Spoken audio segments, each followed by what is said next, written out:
¿Qué tal? ¿Cómo les va? Abrimos un nuevo programa de Bajo Recinto, donde por lo general solemos conocer un poco el costado no político, el lado B de cada uno de los legisladores de la Cámara Baja. En este caso tenemos la amabilidad, o en realidad ella tiene la amabilidad de acompañarnos, Vanina Biasi, en esta nueva entrevista. ¿Cómo le va, diputada? ¿Bien? ¿Cómo estás? Muy bien. Bueno, ¿cómo la encuentra la actualidad? ¿Hace ese tipo de reflexiones, el contexto, un poco la reflexión de cómo fueron pasando estos años? Viste que siempre está esa reflexión a fin de año. Bueno, a veces se para a decir, bueno, ¿a dónde estoy parada? Sí, obviamente, como todos, de repente uno como que pone un freno y dice, bueno, a ver, mi vida, mi casa, estoy donde quiero estar. Claro. Y bueno, en un punto, creo que desde el punto de vista de lo que busqué para mi vida, estoy donde quiero estar, en el sentido de que evidentemente luché toda mi vida y bueno, hoy tengo un nuevo desafío que se trata de estar en este congreso e intervenir desde ese lugar. Pero bueno, mi lugar de pertenencia yo siempre lo siento más cerca de la militancia, de la gente que milita en un barrio, en un lugar de trabajo, que es donde yo me desenvolví toda mi vida. Así que desde ese punto de vista, de alguna manera, creo que es un año con desafíos importantes y los asumo, digamos, bien, con fuerza, con ganas. ¿Qué significa luchar toda la vida? Bueno, es una frase fuerte. Sí, sí. Y bueno, creo que realmente, de alguna manera, el mundo en el que vivimos tiene muchos problemas, porque no todos podemos vivir en él. Y en definitiva, desde muy chica, digamos, tuve la inquietud de poder intervenir en esta vida, no desde un lugar meramente de espectadora, sino también de protagonista de los cambios que se pueden hacer para vivir un mundo mejor para todos, para las mayorías populares, para los trabajadores. Y bueno, siento que toda la vida me ubiqué un poco desde ese lugar. En estos días que las y los jubilados tienen un protagonismo importante, recordaba que mis comienzos de la militancia de alguna manera me encontraron luchando también en otra etapa de la vida de la Argentina, en donde el movimiento de jubilados tenía mucha fuerza. Obviamente milité, luché, marché al lado de Norma Pla y de todos aquellos que en los 90 también peleaban por tener una vida mejor cuando se termina la vida laboral y no que sea una vida de descartes.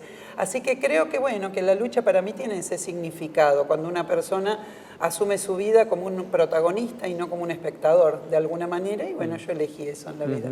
Bueno, eso de algún lado se absorbe, ¿no? El hecho de querer tener el objetivo de, ante una lucha, bueno, ¿en qué lugar me ubico? ¿Eso lo viviste en tu niñez, en tu juventud, en el barrio? Es interesante tu pregunta, porque las veces que me la han hecho, traté de repensar de alguna manera de dónde saqué yo estas características y esta pasión por pelear, organizarme, luchar. No era lo que ocurría, digamos, en términos de la vida familiar en mi casa, quiero decir. Mi mamá fue una trabajadora fabril, que es donde conoció a mi papá, y luego la mayor parte de su tiempo, digamos, ama de casa y eso. Mi papá, un laburante desde los 13 años, pero ninguno de los dos intervenía ni gremialmente, ni políticamente, ni en la vida del barrio en términos, digamos, de lo que podría ser un club, una sociedad de fomento, algunos de esos ámbitos en donde a veces la gente, bueno, trata de organizarse, pelea en esos micromundos. Bueno, eso no ocurrió en mi casa directamente. Después pensé que fue algo que traigo de mi vida escolar en un colegio, un lindo colegio de Lanús, en donde yo fui tanto desde el jardín como hasta terminé la secundaria ahí. Y ahí hay algo, ahí empieza a haber algo, porque ese colegio lo pusieron en pie un grupo de mujeres que creo que pelearon mucho por la educación, por tener ese colegio en pie, y eso fue un tema interesante en mi vida. El colegio todavía existe en Lanús. Y todavía existe, digo, porque pasó hace tanto tiempo que yo fui al colegio. Si querés mencionarlo, lógicamente. El Neretxea de Lanús.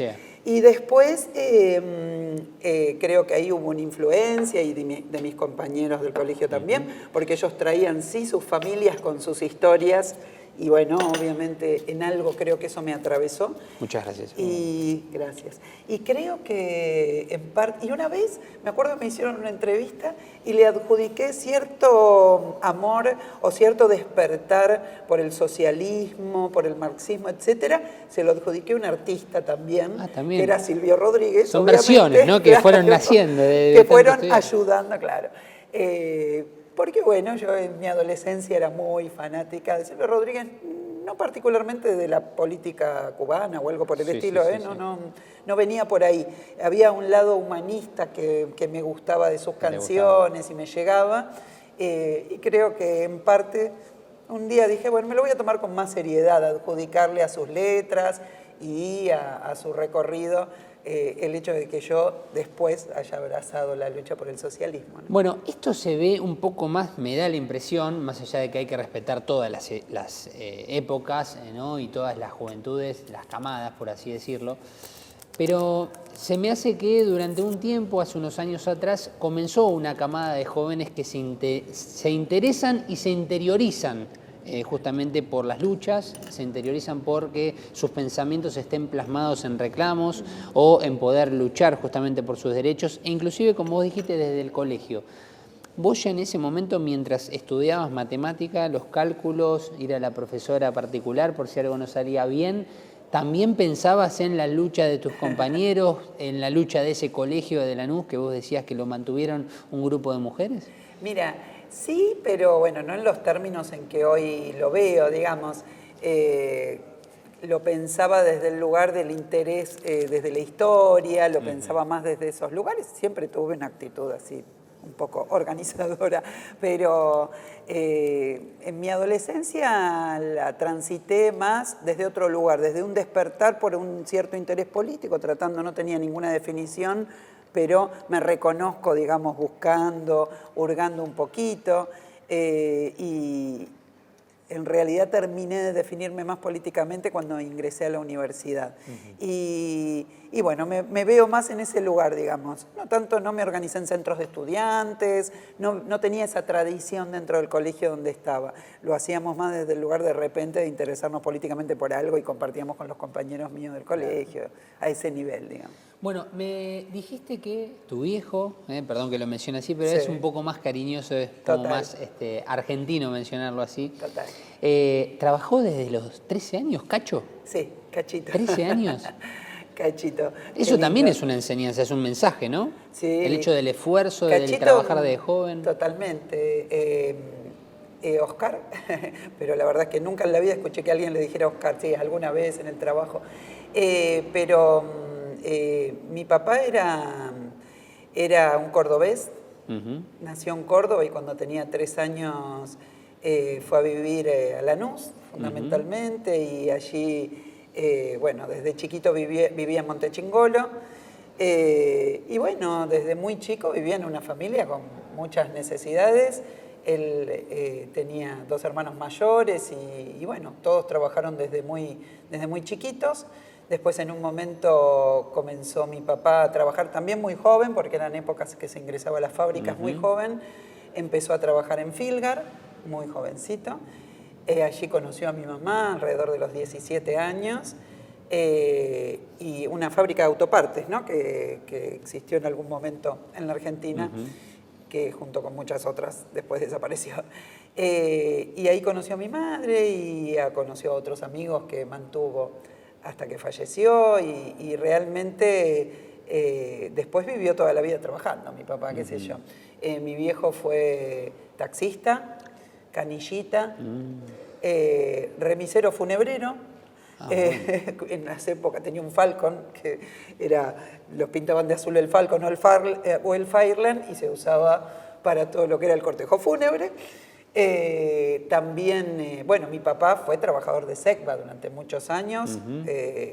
Comenzó cuando todavía estaba la dictadura militar, y luego obviamente tuvo que pedirse el retiro voluntario cuando fue en la etapa previa a la privatización de los servicios eléctricos del Gran Buenos Aires, una gran empresa. Y Y bueno, allí después hizo lo que tantos otros trabajadores, tratar de agarrar la plata de la indemnización para poner un negocio pobre. Le duró un tiempo y después, hasta que la salud se lo permitió, fue remisero, porque era imposible poder vivir de una jubilación. Mi papá tenía el juicio jubilatorio correspondiente, porque obviamente le estaban pagando menos de lo que correspondía, y entonces tenía que trabajar y cobrar su jubilación, y bueno, era remisero hasta que pudo. El famoso homenaje, ¿no? Es decir, el famoso rebuscársela. Exactamente, ¿no? Pero con una impronta muy presente en el caso de mi familia, en donde mi papá sentía mucho la obligación de tener que ser el que traiga la plata a casa, porque estaba formado en esa idea. Y entonces realmente yo de mi papá tengo el recuerdo que mi papá se iba a las 7 de la mañana a trabajar a Segva, después agarraba el taxi, se iba a trabajar con el taxi y de repente estaba 14 horas trabajando para poder sostener una familia, que somos mi hermana, yo y mi mamá. Y bueno, realmente siento eso, ¿no? Como dio toda la vida trabajando y trabajando para después, cuando llega la etapa jubilatoria, finalmente no obtener, digamos, lo que realmente necesitaba para poder vivir una vida digna en su etapa jubilatoria. Un poco lo que te dieron ellos, tanto tu mamá como tu papá, te ayudan un poco a, más allá del contexto en el que vive un diputado, un senador, a no olvidar justamente todas esas luchas que están en la calle. No, ¿Pensás en ellos, digo, cuando vos tomás el micrófono en el recinto, cuando tomás la voz en una comisión, que además sos una voz que se hace escuchar, ¿no, Vanina? Viene con megáfono incorporado. Exactamente. Pero digo, ¿pensás en ellos cuando tomás la palabra y pensás en todas las luchas? Sí, totalmente. A mí me atraviesan mucho las vivencias a la hora de pensar una intervención política y eso. Y en estos días, mi padre falleció hace poco, y en estos días obviamente lo tengo mucho más presente y siempre pienso que siento mucho orgullo de ser su hija. Bueno, ahí sí me vino la emoción, que pensé que siento mucho orgullo porque realmente fue un tipo que la peleó, que vivió varias etapas de esta vida, un hombre siempre dedicado al trabajo, pero internamente también muy sufrido por la realidad social que vivía. Y eso creo que siempre también me impactó mucho. Por ejemplo, yo en mi despertar en la política, obviamente, imagínense, yo nací en el 73, empecé a militar a los 19 años, estamos hablando de pocos años después de que terminó la dictadura militar, y entonces yo tenía mucho interés por saber si mi papá había hablado o no, y mi papá era un hombre, un trabajador muy callado que sí había visto cómo desaparecían los delegados al lado de él o cómo secuestraban gente y ellos no se enteraban qué había pasado. Y bueno, de alguna manera creo que esas vivencias, sin lugar a dudas, me han identificado y me han marcado, ¿no? Bueno, ha sido una voz de esa época, la más oscura tal vez de la historia de la República Argentina. Bueno, y además, de más está decirlo que este programa también va dedicado a la memoria de Cacho, vamos a decirlo. Bueno, volvamos un poquito a los orígenes, digo, en este sentido de tu adolescencia. ¿Tuviste algún vínculo con algún deporte, con alguna actividad por fuera, digamos, de lo laboral? Era súper deportista. ¿Súper deportista? ¿En serio? Yo hacía handball en Lanús. Ah, ¿hacías en el Club Lanús? Sí. Ah, muy bien. Hacía handball en Lanús. Hacía deporte, obviamente, en el colegio y eso, pero después tuve una etapa ahí que entramos a un torneo metropolitano con el equipo femenino de handball de Lanús. Era muy gracioso porque en realidad el entrenador que estaba en Lanús siempre fue muy bueno en handball. Quiero señalarlo. Con orgullo lo dice. Con orgullo, aún hoy el equipo masculino de fútbol creo que anda ahí ganando algunas competencias y eso. Y entramos nosotros con una compañía del colegio a handball, pero se había peleado el entrenador, entonces nos vino como un entrenador B, que éramos el peor equipo del mundo. Se había ido el mejor equipo del mundo y éramos el peor nosotros. Claro. Pero bueno, nos bancamos a un torneo metropolitano y allí despunté un poco la cuestión del deporte.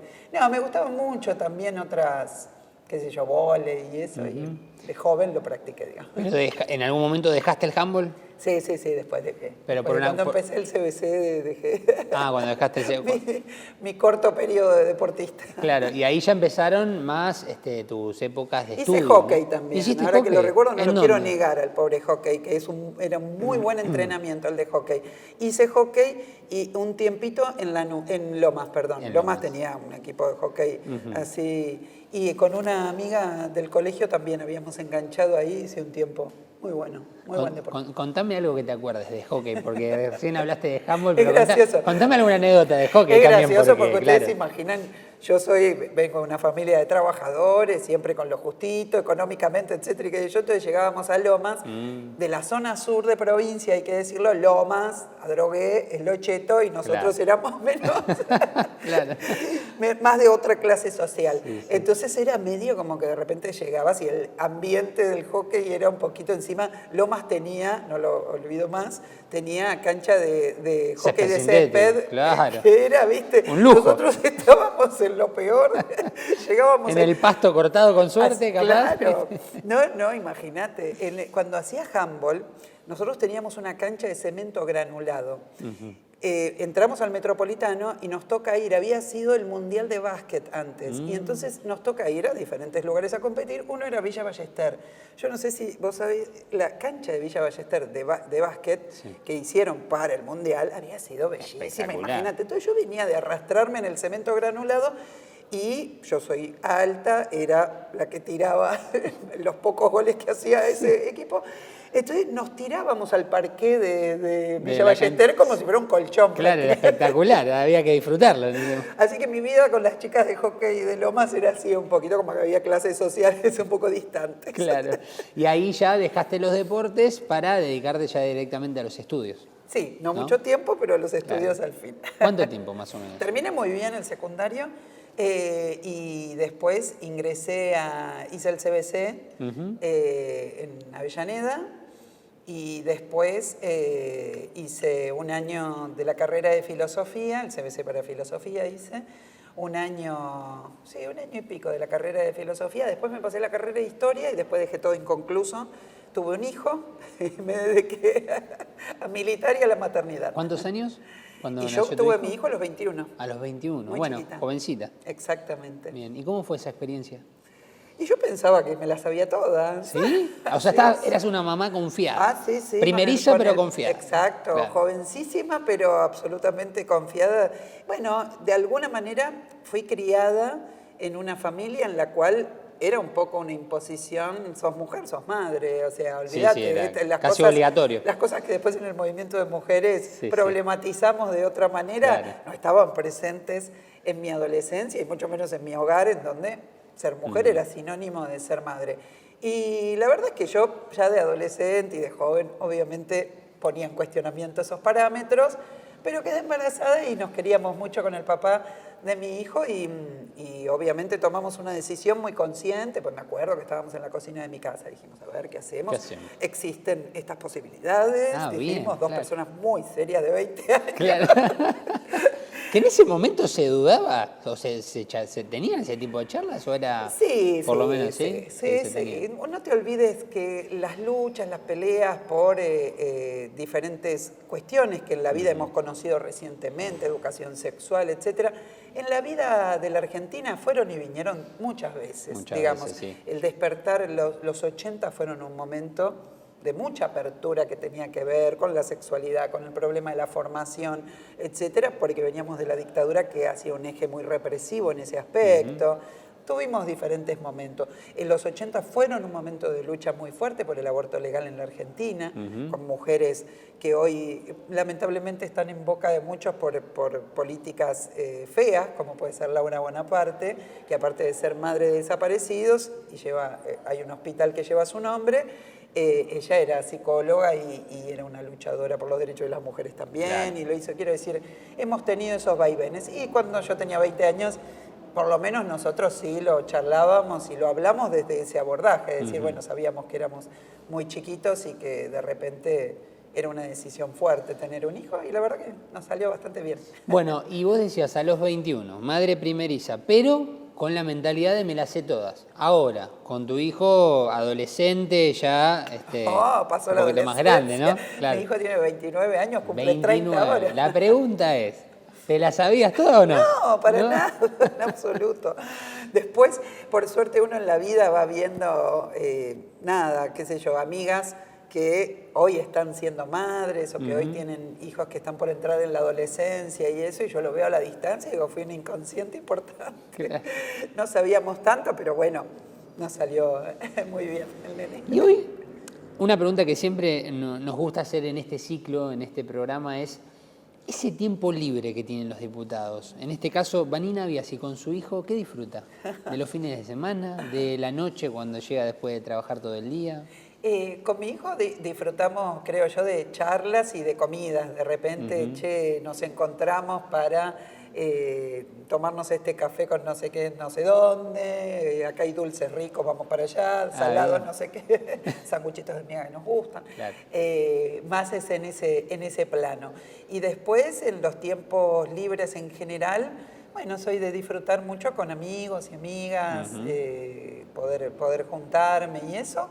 O con mi pareja mirar series, películas, ¿Qué problema ese, disfrutar un poco de estar quietos. Qué problema la elección, ¿no? De las series, de las películas, que a uno le gusta un género, al otro le gusta el otro. ¿En ese caso hay conflicto? No, tenemos bastante. La verdad es que hay que decir que yo soy bastante poco atenta a esas cuestiones. Y él sabe un montón, así que como que me dejo llevar o lo dejo... Te digo que te ahorra un gran problema, porque a la hora de elegir es... Sí, yo soy una persona de muchas dificultades para recordar nombres de películas que me gustaron, nombres de actores, etc. Y él, por suerte, es decirle, ¿te acordás de aquella? Y sabe todo. Y te lo dice, siempre. Ahí. Sí. Espectacular. Recién hablabas que con tu hijo disfrutan el hecho de juntarse a comer. ¿Quién cocina? No, en general es afuera. Pero cuando vamos a su casa y eso, no, Nico cocina. ¿Cocina? Sí. ¿Especialidad? Sí, hace con su pareja. ¿Especialidad o plato que te Es poco gusta variado en las comidas, hay ¿sí? que decir. Siempre lo fue. Ay, qué suplicio. Cuando Nico, era chico. Si estás viendo esto, Nico... Pero poco variado era porque las harinas, determinadas cosas, tomate jamás, esas cosas. Pero sí, digamos, el gusto que compartimos y que él es un catador de eso son los sándwiches de miga. O sea, sabe cuáles son los puntos en la ciudad de Buenos Aires exactamente donde se vende el mejor sándwich de miga. Y ahora que está la moda de los sándwiches de miga gigantes. Rarísimos aparte. De Vitel Toné, algo increíble, no se puede creer. Tal cual. ¿Ya lo fueron a probar? Sí. Lo fueron a probar. Obvio que sí. Bueno, ahí tenemos un punto de encuentro por lo menos, ¿no? Obvio. Bien, bueno, ¿y con tu pareja? ¿Qué momentos también te gusta disfrutar? Y la verdad es que disfrutamos mucho también, obviamente por la vida que llevamos. Él trabaja todo el día, yo también, así que por la vida que llevamos, el momento de comer es muy importante. A la noche, durante la semana, un poco, ¿no? Sí, con todas las actividades que tengo, está cocinando un montón. ¿Está cocinando mucho? Sí, bueno, cocina muy bien. Muy bien, excelente. Muy bien. ¿Qué plato, por ejemplo? No, de todo. A ver, déjame pensar. Le gusta mucho hacer desayunos así muy importantes. Completos, así, proteicos. Proteicos, con ¿viste? Omelets hechos así, potentosos. Y después de comida, la verdad que ha probado de todo. Ha hecho cosas muy buenas. Incluso intentar con esta onda post-pandémica que hemos quedado, que probamos a cocinar cosas raras. Increíble. Panes de arroz, hechos con arroz, panes caseros, etcétera. La verdad que es muy buen cocinero. ¿Sabes por qué está bueno hablar de esto, Vanina? Porque hay una cierta opinión pública o tal vez la pregunta de cómo hacen los políticos en general, ¿no? ¿Cuál será su momento de intimidad? ¿Cuál será el momento que tengan libre como para hacer algo que hacen las personas normalmente, ¿no? Y existe. Sí, yo no me siento muy identificada con los políticos, vamos a decir, en general. Conozco ahora los demás diputados de esta Cámara y me doy cuenta que con algunos seguramente tengo más parecidos en términos, digamos, de la vida que podemos llevar y con otros la verdad que no nada que ver. nada, por pertenencia de clase social incluso, quiero decir. Yo soy una trabajadora no docente de la UBA. En mi lugar que ocupo como diputada, yo sigo cobrando mi salario idéntico al que cobro en la Universidad de Buenos Aires por trabajar desde hace casi 30 años en el Consejo Directivo de la Facultad de Ciencias Sociales. Manejo bastante lo que es la vida del Poder Legislativo porque me tocó ser trabajadora de esa área en la universidad. Y bueno, sí, mi vida es eso, amigos, tratar de disfrutar. A mí me gustan mucho las plantas y tratar de poder hacer todo lo que tiene que ver con huertas o jardinería, que es algo que me gusta, me hace descansar realmente. Pero bueno, tan pobrecitas, un poco abandonadas últimamente. Hay que ir a cuidarlas, que es importante. Exacto. Diputada, muchísimas gracias. Muy amable. Un gustazo, gracias. Un gustazo. Bueno, le agradecemos a la diputada Vanina Biasi y a ustedes que estuvieron del otro lado en un nuevo programa de Bajo Recinto aquí en la pantalla de Diputados Televisión. Gracias.